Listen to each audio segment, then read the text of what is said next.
Loan வாங்கலீங்க சரி. என்னதுமா? நீங்க லோன் வாங்குறது கூட நீங்க இங்க இந்த வீட்டுக்கு வந்தோனே பார்த்தோனே நீங்க லோன் வாங்கலீங்க. லோன் யார்கிட்டமா கொடுத்தாங்க? உங்க அக்கவுண்ட்ல தான் போட்டு விட்டோம். அக்கவுண்ட்ல கையில கொடுத்தீங்க, அக்கவுண்ட்ல தான் போட்டீங்க, அக்கவுண்ட்ல பேஸ் பண்ணிக்கிறேன். அக்கவுண்ட்ல பேஸ் பண்ணிக்கிறீங்க. அப்புறம் என்ன?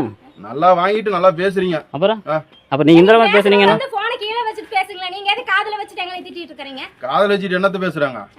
நீங்க அப்படி போன போட்டோ இப்படி எடுத்துட்டு நீங்க பேசிட்டு இருக்கீங்களா? நான் இப்படி எடுத்துட்டு பேசிட்டு இருந்தா என்ன தப்பு? நீங்க கீழ வச்சிட்டு பேசுங்க சார் முதல்ல. நீங்க போன காதுல வச்சு யாரோ கூட பேசுற மாதிரி பேசி நீங்க எதுக்கு எங்களை திட்டுறீங்க? உங்களை யார் திட்டுறாங்க? நீங்க அங்க போய் நின்னு பேசிட்டு வாங்க. ஏமா அந்த அளவுக்கு விவரமா இருக்கீங்க, நீங்க பணத்தை தூக்கி எறியணுமா? பணத்தை தூக்கி எறியறதா நாங்க ஏமா எங்களுக்கு பொறுக்கி போறதாமா வேலை? என் வேலையா தாமா? என் வேலை அத்தாமா பொறுக்கிட்டு போறது. அதையாவது பண்ணணும்லமா? வாங்கிட்டு போவீங்க. முதல்ல வாசல் நிக்கணும் அத சொல்லுங்க. 8 மாசம் நீங்க வந்து வாங்கிட்டு போவீங்களா? நான் கேக்குறேன். நான் எதமா சும்மா இது கட்டனீங்களாமா? கரெக்ட்டா வாங்குனே கரெக்ட்டா கட்டன்னு சொல்லி தான் பணம் கரெக்ட்டா வாங்குனே கரெக்ட்டா கட்டணும். அதுக்கு வேண்டி ஒரு சூழ்நிலைன்னு சொல்லுங்க. என்னமா சூழ்நிலை? எது எவ்வளவு நாளுமா சூழ்நிலை? 3 மாசம் 4 மாசமா இழுத்தடிச்சு இந்த மாதிரி எவ்வளவு நாள் சூழ்நிலை நீங்களே சொல்லுங்க. என்ன தேவையில்லாத பேசிட்டு இருக்கீங்க அது இதுன்னுட்டு? தேவையில்லாதெல்லாம் ஒண்ணும் பேச கிடையாதுமா. உங்ககிட்ட நான் என்னமா கேட்ட வந்தேன்?